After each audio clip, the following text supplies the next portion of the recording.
성경을 보면 하나님은 지금도 세 가지를 계속 이루고 있습니다. 그 첫 번째가 뭐냐?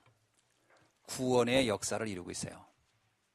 그래서 사도행전 13장 48절에 보면 영생 얻기로 작정된 자들을 다 믿더라. 지금도 하나님은 영생을 얻기로 작정된 자들을 찾고 계십니다. 두 번째, 하나님은 말씀을 이루고 계세요. 마태복음 5장 18절에서 율법의 1.1획도 결코 없어지지 아니하고 다 이루리라. 그래서 성경에 예언된 모든 말씀들은 거의 다 이루어지고 있습니다. 세 번째는 기도 응답을 하고 계시죠. 요한복음 16장 24절에서도 지금까지 너희가 내 이름으로 아무것도 구하지 아니하였으나 이제 구하라. 그리하면 받으리니 너희 기쁨이 충만하리라. 이거는 하나님께서 우리와 맺은 약속입니다. 그래서 이 말씀이 여러분 속에 그냥 지식으로서가 아니라 언약으로 각인되어지고 뿌리 내리고 체질이 되어야 합니다. 그래서 이 말씀이 우리의 생각 속에 들어가야 돼요. 왜 생각이 중요하냐면 로마서 8장 6절에 이런 말씀이 있어요. 육의 생각은 사망이요 영의 생각은 생명과 평안이니라. 무엇을 생각하느냐가 이렇게 중요합니다. 그죠? 생각에 따라 그 사람의 삶이 바뀌어요. 여러분이 지금 뭘 생각하고 있느냐 하는 거죠. 지금 이 시간에도 난 뭘 생각하고 있을까? 우리는 평소에 뭘 생각하고 사나요? 그게 바로 나를 만드는 걸 거다. 그래서 우리는 생각이 굉장히 중요합니다. 오늘날 제가 이 랩런트들을 만나보면 꼭 한 가지 공통점이 있더라고요. 생각이 없어요. 생각이 없어요. 아무 생각이 없어요. 있다면 무엇을 먹고 입고 잘까? 쉽게 말하면 육신적인 거 있죠. 오늘은 뭐 맛있는 거 먹는 일 없을까? 오늘은 뭐 재미난 일 없을까? 오로지 그거 외에는 다른 생각이 없어요. 그래서 거기에서 인생이 열매를 맺는 거예요. 조금 다른 사람들, 세상적으로 성공한 사람 또 영향을 미치는 사람들을 보면 특징이 하나 있어요. 그들이 생활이 어렵든 안 어렵든 형편이 힘들든 아니든 생각이 달라요. 뭔가 남다른 생각을 하고 있어요. 늘 원망하고 불평하고 없다, 힘들다 이렇게 생각하는 사람 인생이 그대로 됩니다. 생각을 바꿔야 돼요. 참 난 감사하다.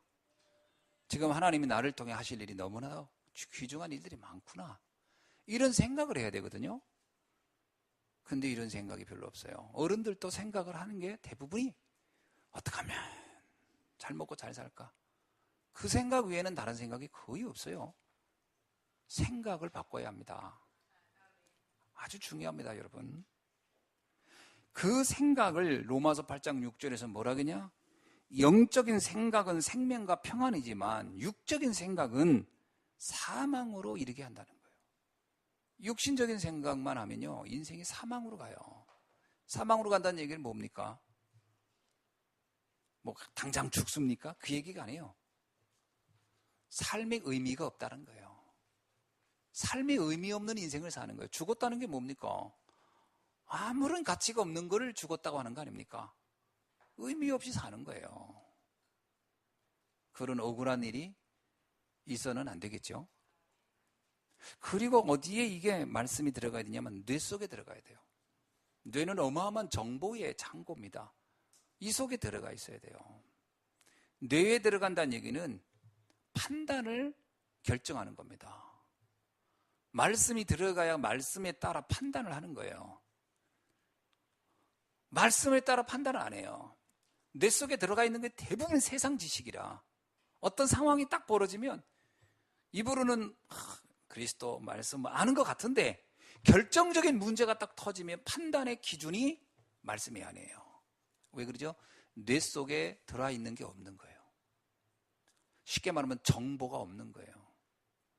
얼마 전에 바둑일 이세돌하고 알파고가 바둑을 뒀어요. 근데 알파고가 이겼어요. 그죠? 이세돌이 겨우 한 번 이기고 다 졌어요. 이유는 뭘까요? 이세돌이 기억하고 있는 정보보다 알파고가 가지고 있는 정보 양이 훨씬 많기 때문에 그래요. 그 정보를 가지고 알파고는 판단하는 거예요. 어떻게 놀 건가를. 결국 아는 것만큼 결정을 할 수가 있기 때문에요. 우리가 말씀을 왜 자꾸 듣고 암송시키려고 하느냐? 판단의 기준이 되게 하려고 하는 겁니다. 말씀이 없으면 무슨 판단밖에 못해요? 세상 사람들이 했던 판단밖에 할 수 없어요. 어려움이 온다. 우리 아버님이, 예를 들어서 여러분이 아버님이 어려움이 왔는데 그 판단을 술을 먹고서 잊어버리는 것으로 한다. 그 어려움이 왔는데 갑자기 그냥 어디로 확 도망가 버린다. 그러면 그게요, 나도 모르게 정보가 되어들어요. 그래서 아니라고 해도 어느 날 나도 어려움이 있다고 하면 부모처럼 똑같이 술을 먹든지 똑같이 방황을 해버려요. 왜 그럴까요? 그거 외에는 다른 정보가 들어온 게 없으면 그 정보대로 해버리는 거예요. 나빠서가 아닙니다. 판단의 기준이 알고 있는 정보에 따라하기 때문에. 말씀이 들어가야 돼요. 말씀이 안 들어가면 가장 내가 싫어하는 대로 내가 합니다. 왠지 아세요? 나는 절대로 저렇게 안 해 라고 하는 대로 하는 경우가 있어요. 왜 그럴까요? 절대로 저렇게 안 해라고 하는 그 절대로란 단어가 그만큼 내게 강하게 정보가 된 거예요. 그럼 뭐예요? 그것을 너무 잘 알고 있다는 거예요. 너무 잘 알고 있는 게 내게 가장 강하게 들어온 거예요. 그래서 자기도 모르게 그 강하게 들어있는 정보가 나를 먼저 판단해버리는 거예요. 가정이 조금만 어려워도 쉽게 이혼하는 사람이 있어요. 그 정보가 그렇게 돌아버리면 어렵죠. 그러면 견디고 이겨내려는 쪽이 아니라 헤어지는 쪽으로 가버리는 거예요. 왜? 그 정보에 따라 내가 행동해버리니까. 그걸 우리는 대물림이라고 하는 겁니다. 대물림. 정보가 들어간 거예요. 그거를 바꿔야 돼요. 어떻게 해요? 말씀으로 바꿔버려야 돼요. 말씀이 들어가야 행동을 바꿀 수 있어요. 굉장히 중요합니다. 그래서 아이들에게 메시지를 각인시키려고 하는 거예요. 암송하라고 하는 거예요. 외우라고 하는 거예요. 자꾸 들으라고 하는 거예요. 그래서 우리 랩런트들이 이 자리에 이렇게 앉아있는 게 정말 축복입니다. 저기 쓰는 거 보세요. 우리 랩런트들이. 쓰는 건지 그리는 건지 모르겠지만 하여튼 참 감사하죠. 이게 메시지가 들어와야 돼요. 세 번째, 이게 영혼 속에 들어와야 돼요. 여러분, 말씀이 영혼 속에 들어왔다는 말은 어떻게 표현할까요? 어떻게 할 수 있어요? 아니, 뇌 속에 들어온 거하고 영혼 속에 들어온 거 어떻게 구분할 수 있을까요? 영혼 속에 들어왔다는 얘기는 내가 그것이 나를 감격하게 만들고 나를 사로잡게 만들어버리는, 그리에 영혼 속에 들어온 거예요. 그 말씀이 생각만 해도 너무 행복하고, 그걸 생각만 해도 너무 기쁘고, 생각만 해도 너무 그것 때문에 내가 황홀해지면 그 말씀은 나의 영혼 속에 돌아버린 거예요. 말씀을 정보로도 알 수 있어요. 그러나 진짜 인생을 근원적으로 바꿔낼 때는 그 말씀이 감격스러워야 돼요. 아멘. 그래서 하나님의 말씀을 들을 때 막 너무 행복하다. 그러면 그 순간이 그 말씀이 영혼 속에 들어가는 겁니다. 여러분, 어떤 말씀을 들을 때 행복하십니까? 그게 굉장히 중요해요. 정보는 정보인데 건조한 정보가 있어요. 말씀인데 말씀은 아주 건조해요. 그냥 뭐 듣기는 들어 알긴 아는데 감동도 없고 감사도 기쁨도. 그러면 그 말씀은 나에게 알기는 아는데 나의 영혼을 바꾸고 나의 삶을 바꿔내지를 못해요. 말씀이 영혼 속에 들어가야 합니다. 자, 그러면 어떤 말씀이 내게 각인되어야 할까요? 뭐 말씀이 많잖아요. 어떤 말씀이 들어와야 될까요? 간단하게 얘기해서 세 가지의 말씀이 각인되고 그것 때문에 행복하면 돼요. 그리스도. 다 이루었다는 말을 내 인생에 적용할 수 있으면 돼요. 내 인생 상관없구나. 이제 어떤 형편에 처하든지 상관없다. 그리스도가 다 끝냈다고 하는 것이 정말 행복하면 됩니다. 그러면 스트레스 받을 수가 없어요. 왜? 다 끝냈는데. 그러면 문제는요, 그 문제는 하나님의 위대한 계획이 있는 거예요. 내가 분명히 하나님 자녀가 맞고 나는 너무 행복한 하나님 자녀가 맞는데 왜 문제가 왔을까요? 요셉을 잘 생각해 보세요. 그는 하나님의 자녀로 너무 행복한 사람이에요. 그런데 그에게 문제가 왔어요. 그 문제가 안 돼요. 왜? 하나님의 위대한 계획이 실현되는 현장이라고 보여지는 거예요. 실제로 그 문제 때문에 요셉은 역사를 바꾸는 주인공이 됩니다. 그렇다면 여러분, 말씀이 행복해 보세요. 그리스도 때문에 그리스도가 내 인생 다 끝냈구나. 이게 정말 결론으로 딱 나버려야 돼요. 옆 사람한테 우리 인사합시다. 그리스도로 결론 냅시다. 이게 결론이 안 나면요, 경제 어려우면 또 갈등하지요. 옆에 사람한테 조금 시험 들면 또 갈등하지요. 문제 건강이 좀 안 좋죠. 또 갈등하지요. 우리는 끝난 겁니다. 그리스도는 과거와 현재와 미래를 끝낸 거예요. 과거, 지난날의 상처, 지난날의 나의 지난해 부끄러움, 그게 문제가 되냐? 안 됩니다. 아무것도 문제가 안 돼요. 라합이라는 여자는 기생이었어요. 오늘로 말하면 창녀입니다. 그리스도 아는 순간 그게 아무 문제 안 되는 거예요. 하나님께 위대한 쓰임을 받는 결정적인 현장이 돼버려요. 오늘은요, 아무 상관없어요. 미래는요, 완전히 보장되는 거예요. 그게 다 끝냈다는 거예요. 이게 믿음의 결론입니다. 예수님께서 십자가에 죽으시면서 내가 절반은 해결했는데 절반은 남겼다. 그런 게 아니에요. 다 이루었다며. 그럼 예수님이 거짓말을 했겠습니까? 우리를 좀 위로해 주려고 그랬겠습니까? 아닙니다. 실제로 다 끝냈어요. 사단이 아무리 발부둥 쳐도 우리의 운명을, 우리의 삶을 절대로 저주로 실패로 만들 수 없다는 거, 여러분을 믿으시길 주의 이름으로 축원합니다. 오해하더라고요. 목사님, 그래도 왜 이렇게 나는 힘든가요? 그 힘든 것이 망한다는 조건이 없어요. 그 힘든 것이 실패라는 근거가 없어요. 아멘입니까? 네. 사람이 어려움도 있어야 되는 거예요. 우리나라 시에 이런 얘기가 있어요. 한 송이 국화꽃을 피기 위하여 봄부터 서쪽 새는 울었다.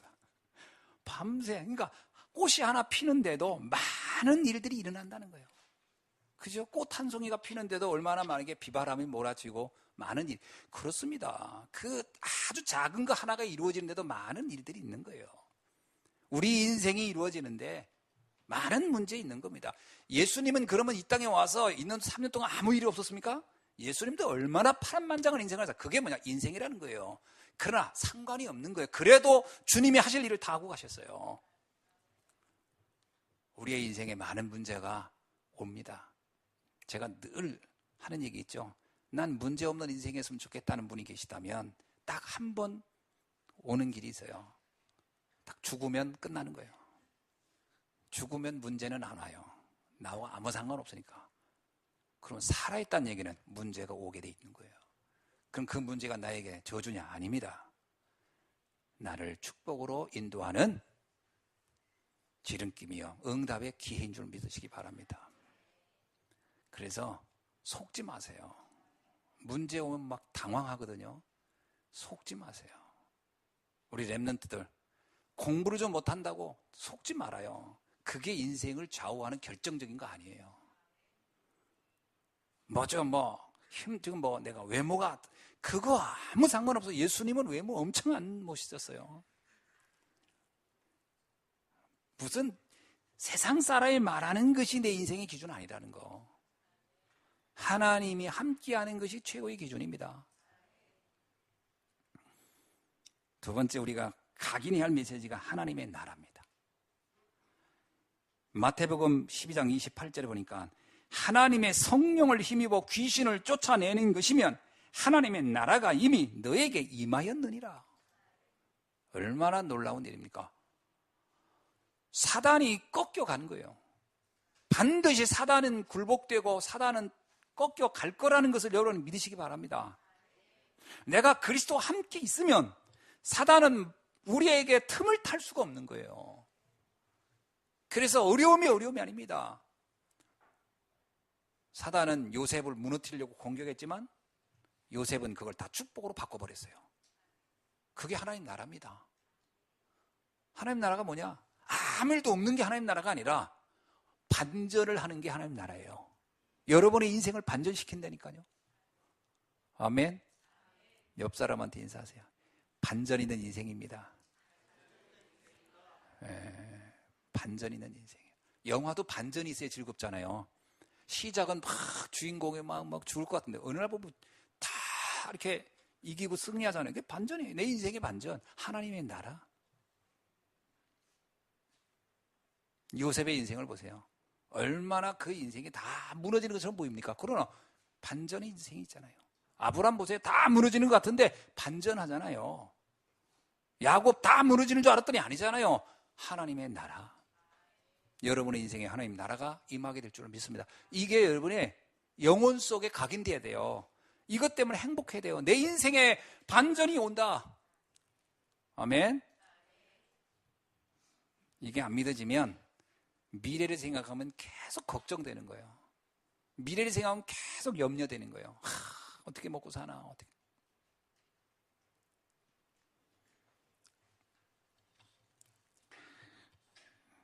여기 우리 북한에서 오신 분들 계시잖아요. 어떤 분이 그러더라고. 북한에서 떠나기만 하면 다 살 것 같다고. 근데 중국 갔더니 더 어려운 게 기다리고 있더래. 중국에서만 벗어서 한국만 가면 살 것 같아. 한국에 갔더니 어려운 게 또 기다리고 있더라는 거예요. 그래서 세상은 끊임없이 우리를 착각하게 만듭니다. 그러나 그게 다가 아닙니다. 그죠? 하나님과 함께하면 모든 것을 바꿀 수 있는 줄 믿습니다. 세 번째는 뭐냐? 성령의 역사입니다. 이것이 내가 가지고 있던 능력을 따라서 바뀌느냐? 아닙니다. 내 능력으로는 안 돼요. 이게 무슨 내 어떤 타고난 배경이 있어야 되느냐? 아닙니다. 성령의 역사로만 가능한 거예요. 그게 여러분 믿으시기 바랍니다. 그러면 성령의 역사를 체험한 최고의 방법이 뭐냐? 기도입니다. 여러분이 정말 성령의 역사를 체험할 최고의 찬스가 있다면 그 방법이라면 기도입니다. 복음을 행복한 시간을 가져보세요. 아, 내가 그리스도와 함께하기 때문에 나는 행복하구나. 그 시간을 가지면 반드시 하나님 나라가 임하고 반드시 성령께서 역사하는 것을 여러분이 체험하게 될 것입니다. 기도를 해야 하셔야 돼요. 그래서 예수님도 다른 거는 훈련을 안 시켰는데 딱 훈련시킨 거 하나밖에 없어요. 전도도 훈련 안 시켰어요. 갔다 와봐라 이렇게 했었어요. 현장이 그런 거니까 한번 봐라. 그런데 기도는 훈련을 시켰어요. 기도는 이렇게 하는 거다. 주기도문. 기도하는 내용과 다 알려줬어요. 왜 그럴까요? 그게 성령의 역사를 체험하는 가장 중요한 방법이기 때문에 그렇습니다. 왜 마가다락방의 성도들이 모여서 기도했을까요? 예수님이 그들이 이미 그리스도 결론 냈어요. 하나님 나라가 임한 거 확신했어요. 성령의 역사가 이제 남은 거예요. 그게 뭐냐? 오로지 성령의 역사가 네게 임하시면 권능을 받고 그걸 알았어요. 그럼 우리가 이거 하는 것밖에 안 남았다. 이거 해야 되겠다. 그래서 오로지 모여서 기도하기를 힘썼더라. 그죠? 그게 마가다락방에 있던 성도들이 깨달은 거예요. 여러분의 신앙생활에 가장 중요한 비밀이 있다면 기도입니다. 그럼 예배는요? 예배도 기도입니다. 이 시간 여러분이 말씀을 들으면서 하나님 맞습니다. 저 말씀이 정말 내게 임하실 것이고 저 말씀이 내게 정말 감격이 되어지고 믿어집니다. 그러면 예배가 여러분의 기도가 될 것입니다. 말씀을 이렇게 듣잖아요, 여러분이. 이제 나중에 녹음된 거를 들을 수도 있고 이렇게 들을 겁니다. 그걸 들으면서 그 말씀에 내가 아멘으로 외칠 때 여러분은 기도가 되는 거예요. 그래서 제가 말씀 들을 때 좀 집중해 들을 필요가 있다. 막 설거지하면서 들으면 듣긴 듣는데 아멘이 잘 안 나와요. 왜? 그게 뭔 말인지 그냥 막 지나가니까. 말씀을 집중해 들을 필요가 있어요. 성령의 역사가 여러분에게 임하시길 주의 이름으로 축원합니다. 이 말씀이 우리에게 이렇게 역사되기 시작할 때부터 우리도 모르게 행복한 헌신이 나오게 되는 겁니다. 그래서 오늘 제목이 뭐냐? 참된 헌신이에요. 헌신이란 말을 이렇게 들으면 부담을 갖는 분들이 있더라고요. 헌신? 뭔가를 희생해야 되는가 그러더라고요. 근데 헌신이란 말이 원래 그 사전적 의미로 보니까 생명을 바쳐서 하는 일이에요. 원래 헌신이란 단어의 원래 어원이 생명을 바쳐서 하는 일이에요. 그러면 왜 생명을 바칠까요? 그 일이 내가 생명을 바쳐도 아깝지 않을 만큼 가치가 있기 때문에 그런 겁니다. 부모가 자녀를 위해서 헌신합니다. 그때 자녀를 위해서 하는 부모를 헌신이라는 단어를 그때 씁니다. 왠지 알아요? 그 자녀를 위해서는 부모가 난 죽어도 아깝지 않아 하는 마음으로 하는 거예요, 사실은. 자녀가 2시, 3시에 우릅니다. 아파서. 그러면 어떤 어머니가 이 녀석이 안 자고 우네. 이따 보자. 그런 부모는 하나도 없어요. 아무리 피곤해도 일어나서 그 자녀를 신경 쓰고 돌보고 병원을 가든가 합니다. 왜냐? 그게 헌신이에요. 그러면 부모가 생명을 바친 거냐? 아니에요. 그만큼 가치가 있다는 거예요. 내 자녀가. 이해되십니까? 애가 우는데도 신경 안 쓴다. 그러면 거의 어디서 데려왔든지 뭐 그렇겠죠. 그 신경 안 쓰지. 그러니까 내 자녀가 맞다면 헌신하겠죠.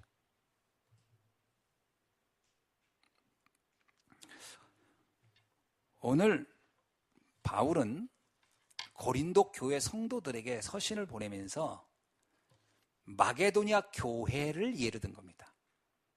자, 이 8절은 고린도 교인들에게 보내는 서신이지만 마게도냐 성도들의 헌신을 소개하는 거예요. 자, 한번 봅시다. 형제들아, 하나님께서 마게도냐 교회들에게 주신 은혜를 우리가 너희에게 알리노니. 지금 고린도 교회 성도들이 지금 뭘 못하고 있냐? 헌신에 대하여 주저하고 있는 거예요. 헌신을 주저하고 있으니까 바울이 마게도냐 교회들이 어떻게 헌신했는지를 이제 알려주는 겁니다. 자, 마게도냐 교회는요, 대표적으로 2개 교회를 상징으로 합니다. 마게도냐 첫 성. 어느 교회요? 빌립보 교회입니다. 빌립보 교회에서. 두 번째요. 마게도냐의 가장 중심에 있던 교회가 데살로니가 교회예요. 그래서 바울은 빌립보 교회와 데살로니가 교회의 헌신의 모습을 고린도 교회에 좀 소개하는 겁니다. 자, 그러면 데살로니가 교인들은 어떻게 헌신했느냐? 이런 얘기입니다. 첫째, 2절입니다. 환난의 많은 시련 가운데서 그들은 넘치는 기쁨으로. 환난이 없으니까 편안하니까 기쁨으로 한 게 아니에요.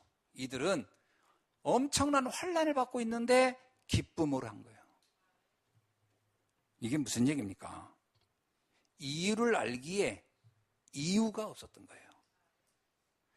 우리가 해야 할 헌신의 이유를 알았어요. 그럼 어디다 헌신했을까요? 헌신의 내용이 뭐냐면 예루살렘 교회가 그때 당시 기근으로 심각한 위기에 처해 있었어요. 기근으로. 그래서 예루살렘 교회가 전도운동, 선교를 하지 못할 만큼 어려웠어요. 그래서 바울이 그 소식을 듣고 마게도냐 교회에 서신을 보낸 겁니다. 예루살렘 교회가 너무 힘든 상황에 있으니 그 교회를 도와야 한다. 그때 마게도냐에 있는 빌립보 교회나 데살로니가 교회는 예루살렘 교회 못지않는 심각한 어려움에 처해 있었어요. 그러나 그 교회에 그 요청을 하니까 이 성도들이 어떻게 되냐? 너무나 기쁘게. 여기 나오잖아요. 환난의 많은 시련 가운데 그들은 기쁘게 참여했다. 두 번째 뭐라고 나오냐면 극심한 가난이 그들의 풍성한 연보를 넘치게 하게 하였다. 극심한 가난 가운데서 이들이 굉장히 가난했어요. 그런데 어떻게 했다? 풍성한 연보를 했다는 거예요. 이게 어떻게 가능합니까? 이게 어떻게 가능하냐면 이스라엘 백성이 출애굽을 해가지고 광야를 갈 때 극심한 가난이었어요, 사실은. 근데 그때 하나님이 이스라엘 백성에게 뭐냐? 성막을 만들려고 그랬어요. 성막이 굉장히 큰 거였어요. 그들이 가나안에 도착해서 겨우 먹고 살 것 준비해가지고 막 나름 노예가 가진 게 뭐가 있겠어요? 노예들이 가진 거라고 하는 게 뭐가 있겠어요? 그 나름 자기가 가질 수 있는 최소한 뭔가 조금씩 모아가지고 온 게 있었겠죠. 그것을 가나안 가면 이제 정착해서 집도 지고 뭐도 하고 해야 되지라고 하는 게 있었거든요. 사람은 아무리 없어도 꽃붙이기 있거든. 다 꽃붙였어. 그걸 언제 알았냐? 아론이 금송아지 만든다 할 때 다 내놨던 적이 있었거든. 근데 아무리 적은 액수도 인구가 많으니까 그게 금송아지 하나 만들 만큼은 나왔거든. 그거를 하나님이 뭐냐? 성막을 짓는 다 헌신하라는 거예요. 근데요, 이스라엘 백성이 다 했어요. 가능하다는 거예요. 왜냐? 우리가 준비한 거 가지고 내 인생을 가는 게 아니라 하나님이 내 인생을 책임져 가는 거기 때문에요. 이스라엘 백성이 가지고 온 거 가지고서 음식을 사 먹은 게 아니에요. 하나님이 만나와 메추라기를 주어서 간 거예요. 우리는 생각합니다. 내가 뭔가를 막 수고하고 노력해서 가는 거라고. 아닙니다. 하나님이 주셔야 가는 거예요. 저는 제 인생을 돌이켜보면 지금 하나님이 다 주셨다라는 생각이 들어요. 하나님이. 제가 한번 그런 적이 있었어요. 우리 아들이 탈장이 왔었어요. 그때가 3살 때인가 4살 때. 탈장이 뭔지 아세요?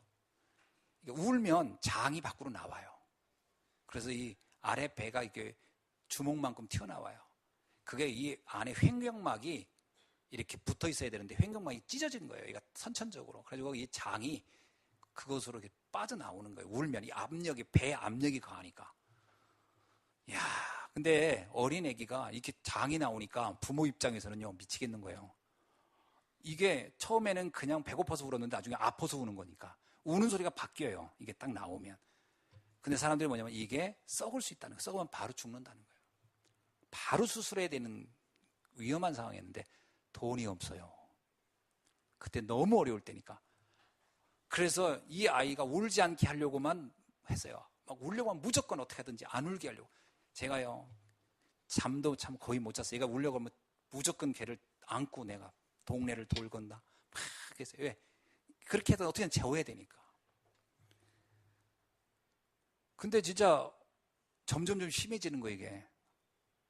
그 나중에, 이러다 죽으면 어떡하지? 이런 생각도 들고. 그러다 놓고 기도하고요. 할 게 그거밖에 없더라고요, 기도. 왜? 가지고 있는 게 기도밖에 없었어요. 돈이 없었으니까. 근데 지금도 잊을 수가 없어요. 어느 날, 전혀 알지도 몰라. 얼굴도 몰라, 아무것도 모르는 분이. 지금도 몰라요. 지나가던 분이 우리 아이 우는 소리 듣고 돌아가지고 무슨 일로 아이가 이렇게 우냐 하더라고요. 우리 아이가 이런 것 때문에 이렇다 했더니 아니 이런데 이렇게 놔두면 되겠냐고. 그래서 그냥 좀 좋아지겠죠.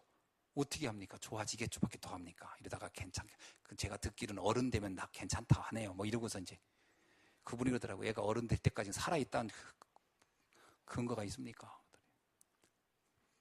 바로 자기 차에 타래요. 그래서 언격교회 그분 차 탔어요. 그래가지고 청주에 있는 종합병원에 가서니 수속을 다 해줘가지고 수술을 했어요. 정신없죠? 수술하다 보니까. 그리고 나서 인사하려고 하니까 돈 다 지불하고 없어졌어요. 지금도 몰라요. 어떤 분이었는지. 저는 생각합니다. 하나님의 은혜로 산다. 뭐 작은 에피소드 같은 건데 하나님의 은혜로 산다. 이스라엘 백성이 자기들이 가지고 있는 거 가지고 광야를 간다? 다 죽었습니다. 아마 거의 다 굶어 죽었을 거예요. 하나님이 주셨어요. 이스라엘 백성이 그 비밀을 알았던 성도들이 누구냐? 마게도냐 성도들. 그들은 극심한 가난에 있었지만 그들의 형편이 문제가 아니었어요.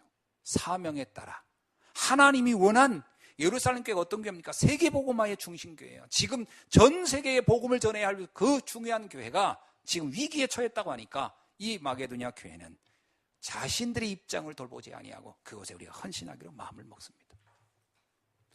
그 이야기를 지금 고린도 교회 성도들에게 하는 거예요. 이게 헌신이다. 그 다음에 뭐라고 나옵니까? 3절이니까 내가 증언하노니, 여기서 바울이 그러면 내가 증언한다. 이거 뭐냐? 내가 확인했다라는 거예요. 내가 그것을 안다는 거예요. 증언하노니 그들이 힘대로 할 뿐만 아니라 힘에 지나도록 자원하여. 내가 그들이 어느 정도 했는지 내가 들었다. 그러나 그건 그들 수준에서 나올 수 없는 거다. 그 얘기죠. 그들 수준에서는 할 수 없는 헌금이다. 그들이 수준은 내가 볼 때 요만큼이다. 그런데 헌금한 내용을 보니 이거는 그들의 힘에 지나치도록, 자신들의 힘에 지나치도록 자원하여 낸 것이다. 왜 그럴까요? 왜 그렇게 했을까요? 초대교회 성도들 어땠죠? 사도행전에 보면 초대교회 성도들은 그 시대에 이 복음운동이 얼마나 소중한지를 알았기 때문에 자신의 전 재산이라도, 아니 생명이라도 내놓는 것을 아끼지 않았거든요. 그런 가치를 이 마게도니아 성도들은 알은 거예요. 복음운동하는 교회의 가치, 복음운동하는 전도자의 가치를 마게도니아 성도들은 알고 있었기 때문에 그런 일을 할 수 있었던 것이죠.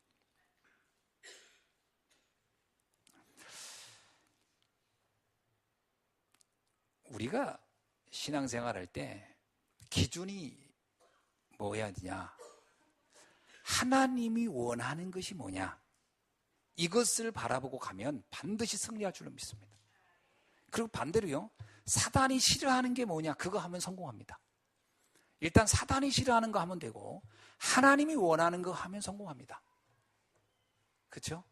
그러니까 여러분이 뭘 할 때 이건 사단이 좋아할까 싫어할까를 생각해 보세요. 내가 누구하고 한바탕 붙어야 되는데 이거 하나님이 좋아할까 사단이 좋아할까? 생각해 본 결론이 딱 나와요.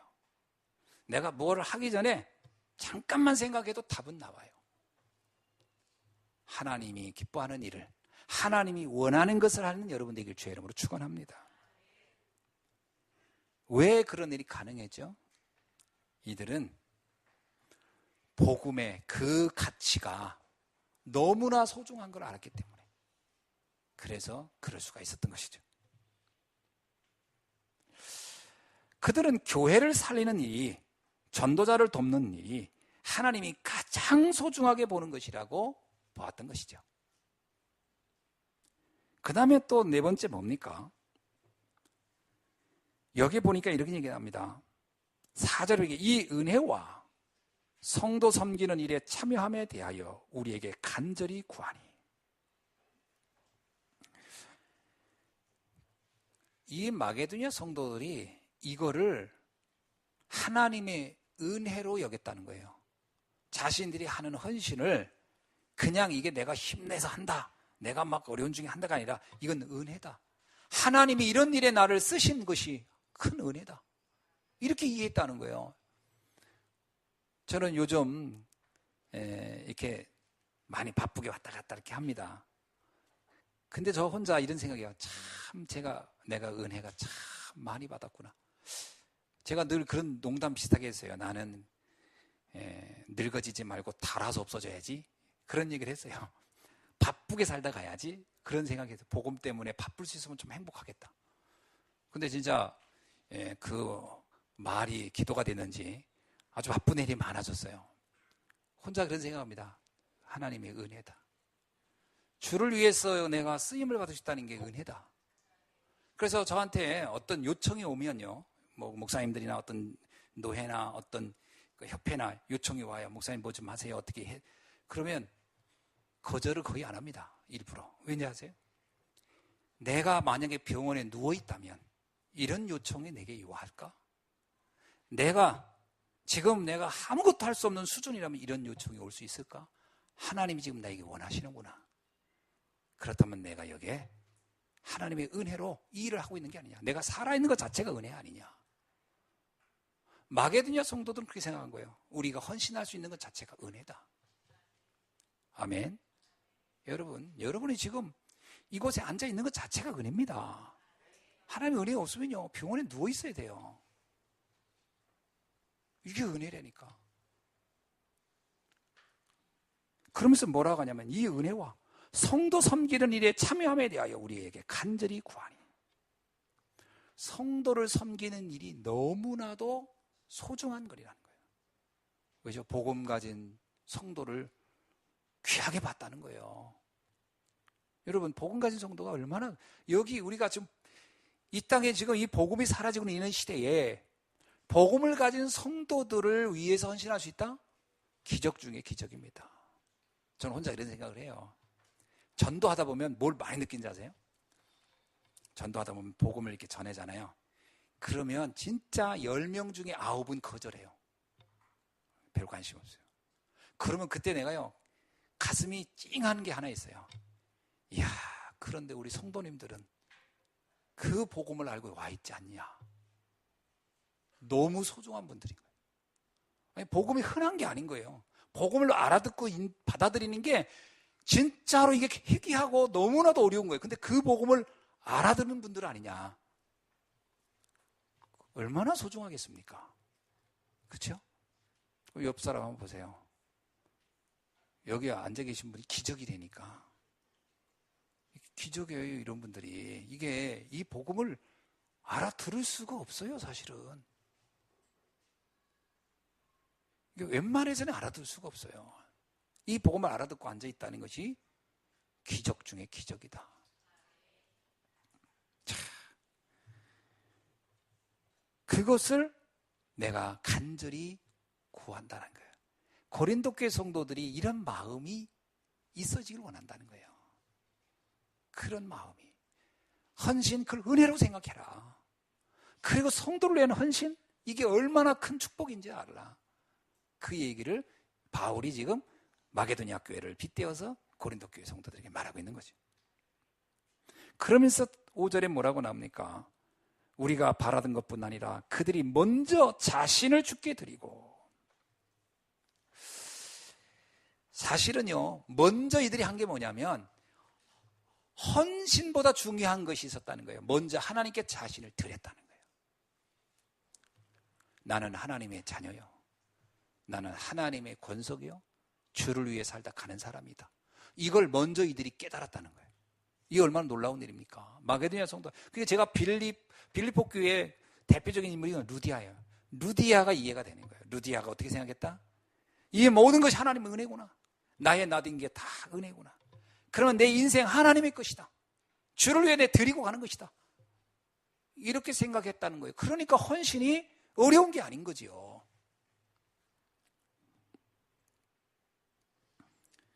여기 뭐라고 얘기합니까? 5절에 보니까 먼저 자신을 주께 드리고 또 하나님의 뜻을 따라 우리에게 주었도다.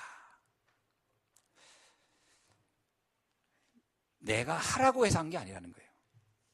놀라운 얘기인 거예요. 바울이 내가 그들에게 그 헌신 좀 해라 라고 해서 한 게 아니라는 거예요. 그들은 하나님의 뜻을로 알고 했다는 거예요. 그러니까 바울이 뭐라냐면 내가 말할 필요가 없었다는 거예요, 사실은. 왜? 이미 그들은 그런 마음과 중심을 가지고 있었기 때문에 그런 얘기를 하고 있습니다. 그럼 어떻게 이런 일이 가능했을까요? 이들은 언약의 여정을 아는 사람들이었어요. 마게도냐 사람들은 자기 인생이 어떻게 태어났으며 어떤 과정을 통해 어디로 가는지를 알고 있는 사람들이었다. 여러분, 사람들이 살고 태어나서 살고 뭐 이러다 죽는 과정을 겪는데요. 그 여정을 실제로 아는 것 같으면서도 잘 모릅니다. 그죠? 그냥 사람들이 그럽니다. 난 먹기 위해 살아. 참 너무 가치 없는 여정인 거예요. 우리 인간은 그런 존재가 아니에요. 하나님이 인간을 창조할 때 창세기 1장 26절을 한번 볼까요? 우리에게 어떤 여정을 놓고 우리를 창조했는지.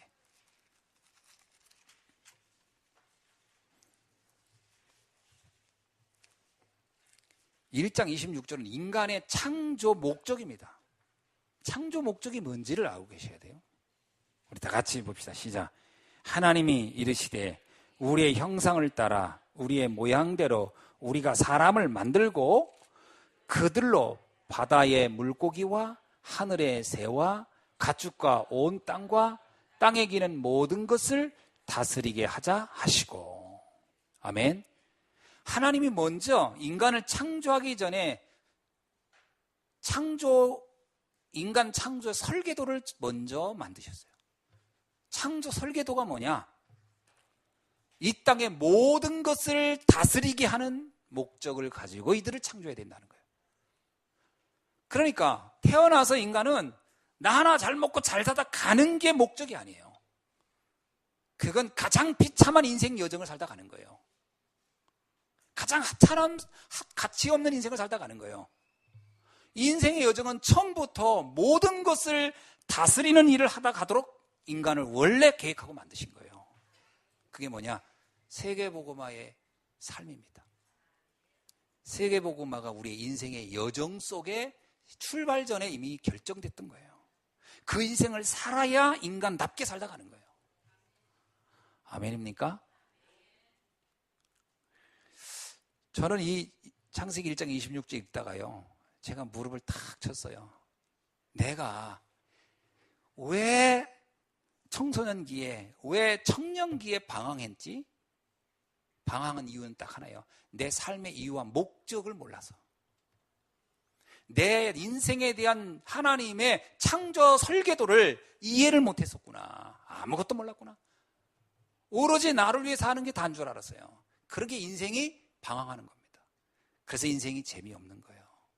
그래서 인생이 찰나의 인생을 살다 가는 거예요. 하나님의 설계 목적이 따로 있어요. 그게 언약의 여정 속에 있는 사람들입니다. 이건 언약이에요. 이건 하나님이 처음부터 만든 언약이에요. 언약이 뭐예요? 우리에게 그렇게 영적 DNA로 목적화하신 거예요. 이렇게 해서 인간은 내가 창조할 것이다.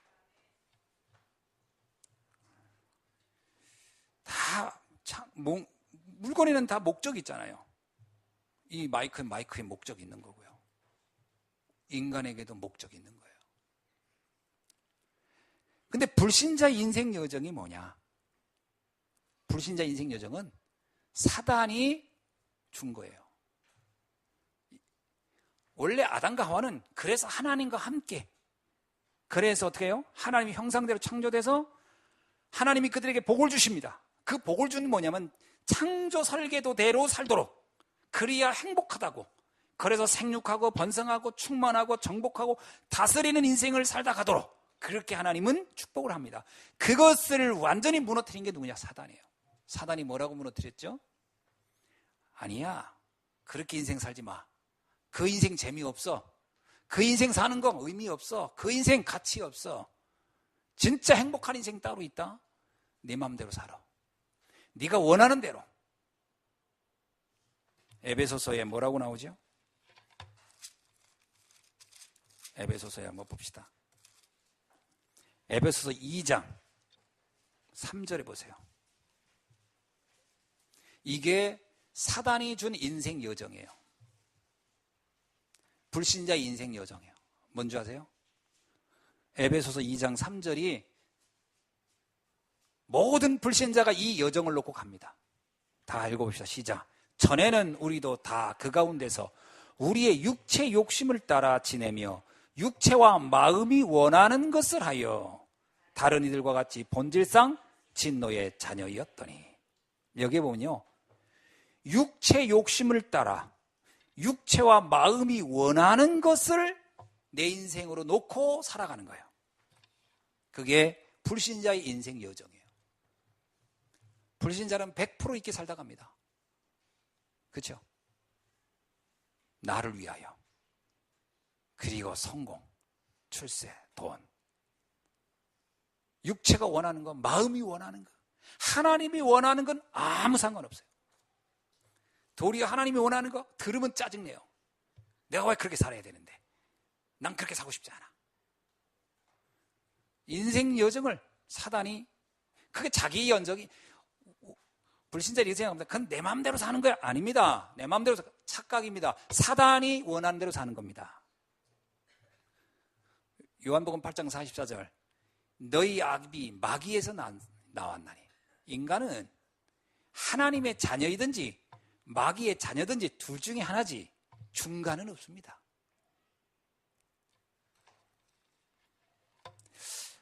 성경에서 한번 찾아볼까요? 인간을 뭐라고 얘기합니다. 데살로니가 후서인가요? 이렇게 나옵니다.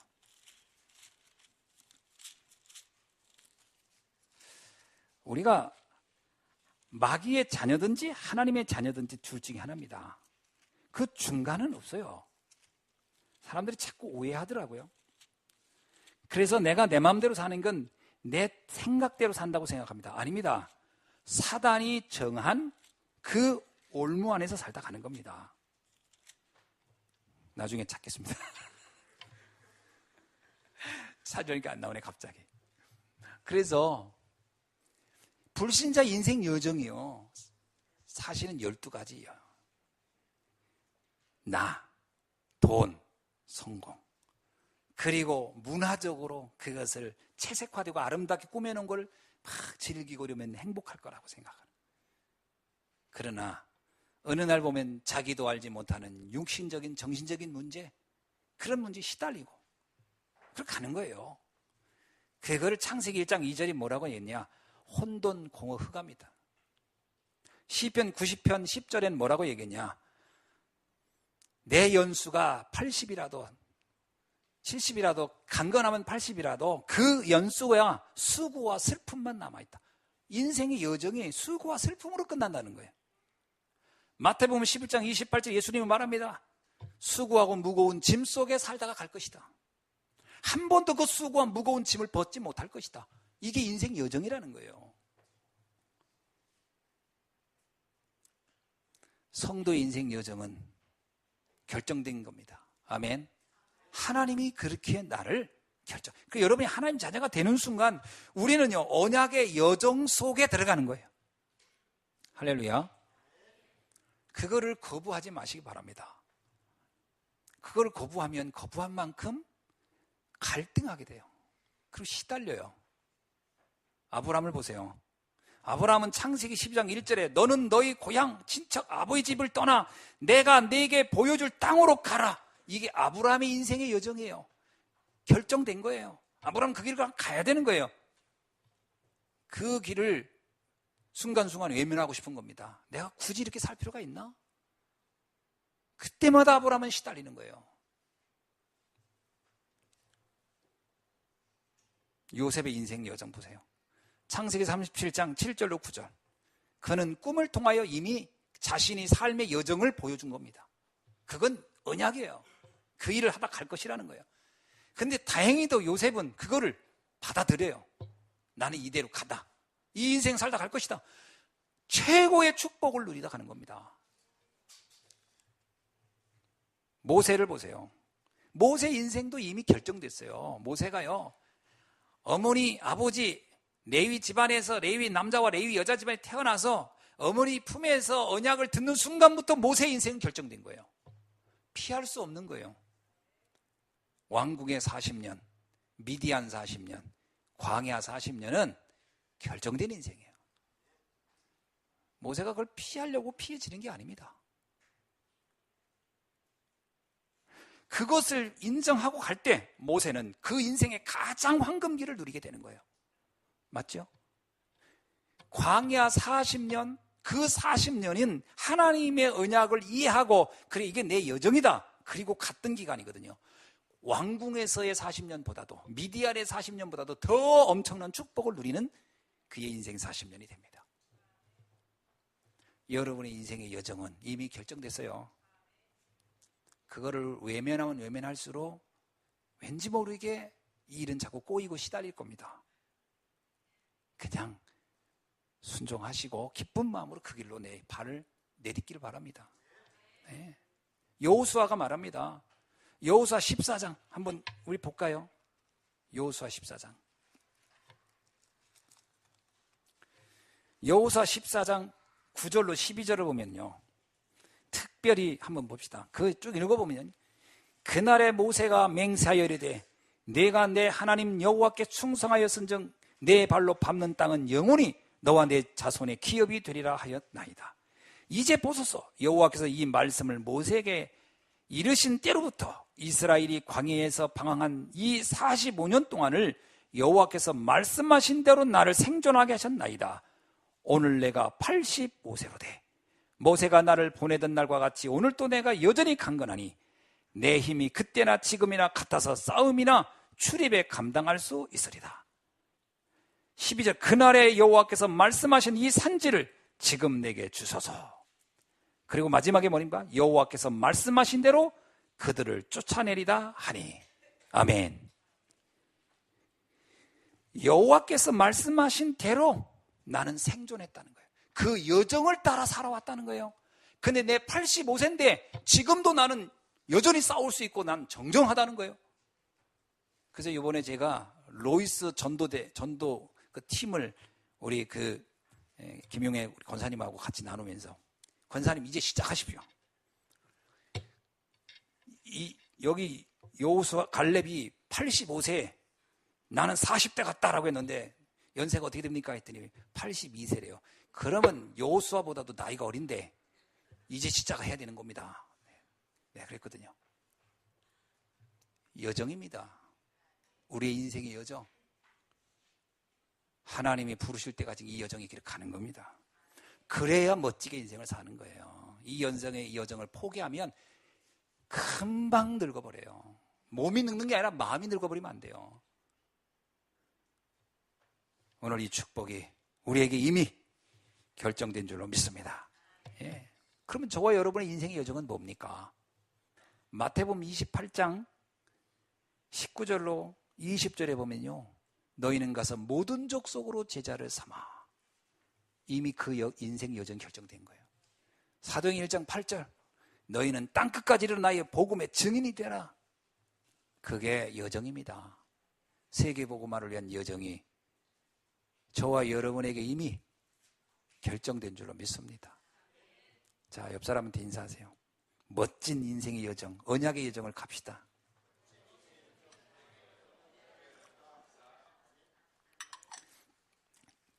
진짜 멋있는 인생의 여정이라고 생각하세요? 혹시 불신자의 여정이 부러운 거 아닙니까? 그러면 시달리고 고달퍼집니다.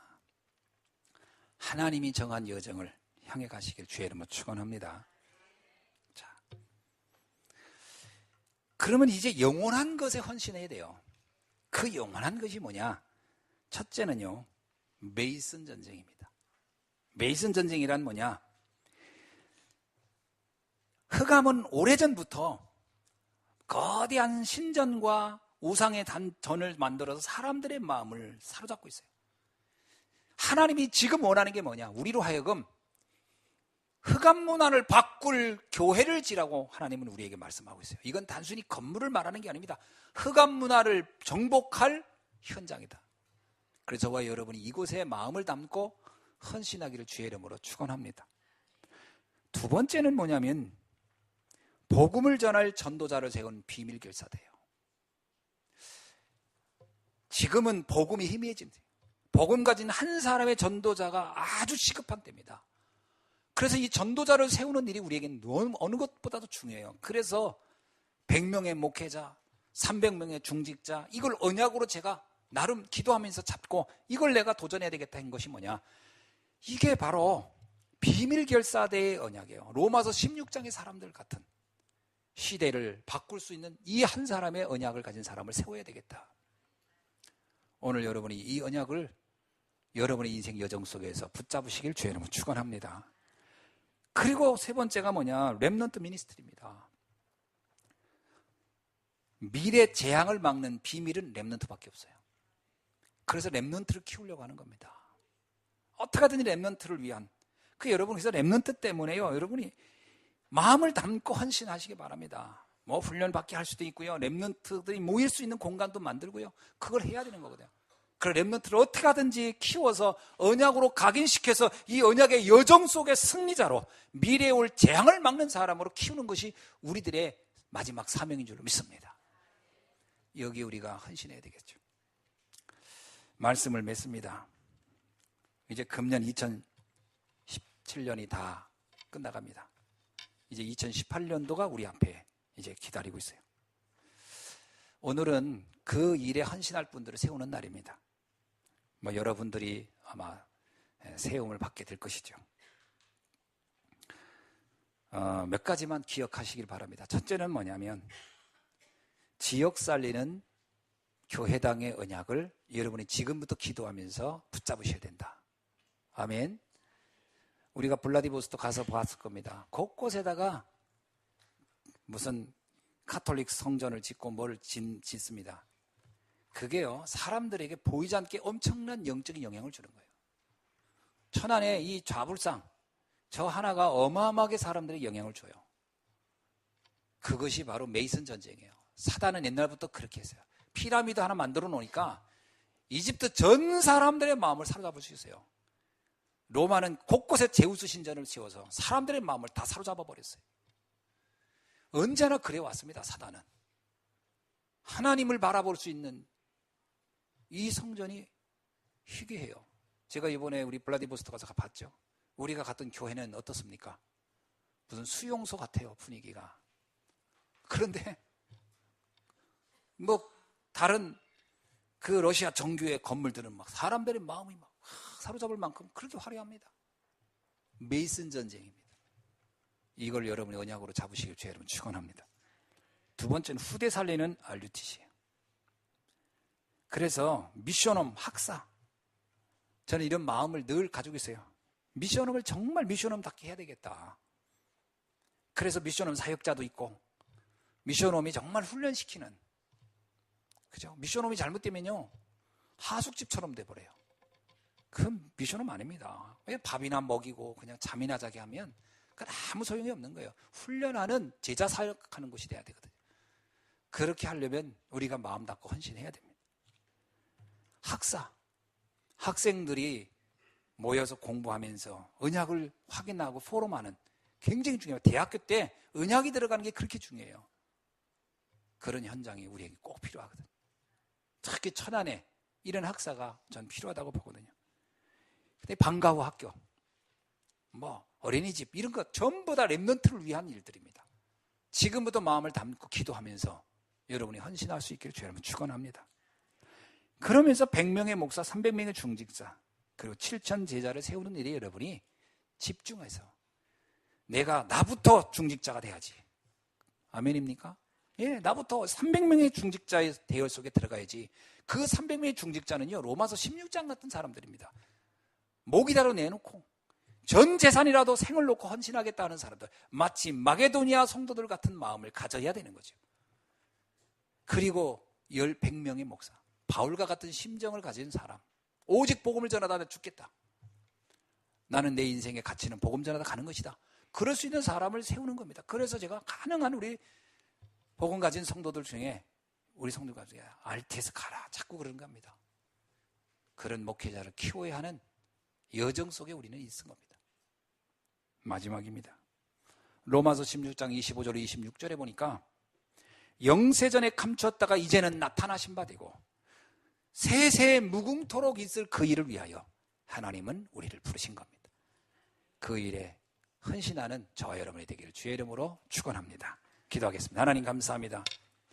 오늘 주신 말씀을 통하여 다시 한번 우리가 마음을 담고 이 복음의 가치를 가지고 헌신하는 참다운 중직자의 응답 속에, 참다운 전도자요 사명자의 응답 속에 있게 하옵소서. 예수 그리스도의 이름으로 기도하옵나이다.